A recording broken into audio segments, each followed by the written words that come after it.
Kaltzioa da ioi bat, ezinbesteko funtzio ugari betetzen dituena zelula guztietan, eta hori oso nabarmena da nerbiosistema zentralean. Kaltzio seinaleek erregulatzen dute hazkuntza zelularra, metabolismoa, aktibitate sinaptikoa, eta bar. Zer gertatzen da? Kaltzio mailak zelula barruan zitosolean maila fisiologiko batetik gora egiten duenean, heriotz seinaleak ere pizten direla. Horregatik mantendu behar da, edo erregulatu behar da oso modu bertsian kaltzioa zelula barruan, eta horri izaten zaio kaltzio homeostasia. Eta badaude fenomeno batzuk, kaltzio homeostasi hori apurtzen dutenak, eta identifikatuak izan direnak gaixotasun neurodegeneratibo askotan. Horregatik uste da, izan daitekeela mekanismo amankomunean, gaixotasun hauek amankomunean dauzkaten mekanismo patogeniko bat. Erretikulu endoplasmatikoak eta mitokondriak oso eginkizun importantea betetzen dute testuinguru honetan, eta gainera bi aurpegi ditu. Alde batetik, bai batak zein besteak, kaltzioa zitosoletik jaso eta metatzeko sistema dauzkate, eta baita kaltzio hori zitosolera askatzeko ere. Eta beraz, organulu hauek eurek nolabait kaltzioaren homeostasia kontrolatzen dute. Baina bestetik, kaltzio homeostasiaren apurketa beste jatorriren batetik badator, organulu hauek behar dute kaltzioa euren funtzioak modu egoki baten aurrera eramateko. Homeostasi hori apurtuz gero, ezin dituzte euren funtzioak modu zuzen batean bete.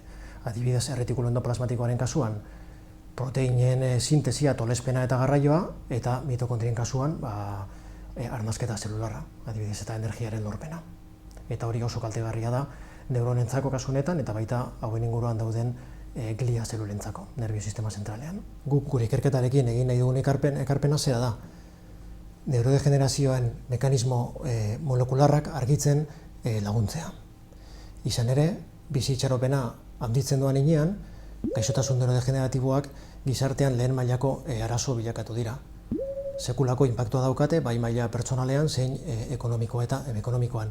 Eta uste da, 25 urte barru, inpaktu hori bikoiztu egin daitekela. Orduan guk egiten duguna hori da, maila edo ikuspuntu basiko batetik eta zelula mailan ezagutza horretan sakondu. Eta kasurik onenean eta gure hipotesiekin asmatuz gero, itu terapeutiko berriak identifikatzea. Izan ere, paradogikoki, ez dago apenas gaur egun tratamendurik gaixotasun neurodegeneratiboen kontra. Gure taldean, gustatuko litzaiguke, epe labur eta hartainera, azkeneko urteetan lortzen ari garen, batez ere neuronen inguruan lortzen ari garen ezagutza hori, kaltzioaren homeostasiaren inguruko ezagutza hori, zabaltzea nerbiosistema zentraleko glia zeluletara. Historikoki glia zelulak kontsideratu izan dira neuronen laguntzaile, zelula laguntzaile bezala, baina gaur egun badakigu oso funtzio importanteak burutzen dituztela, eta baita zelula hauek edo zelula hauen disfuntzioa izan daitekeela baita gaixotasunen jatorri.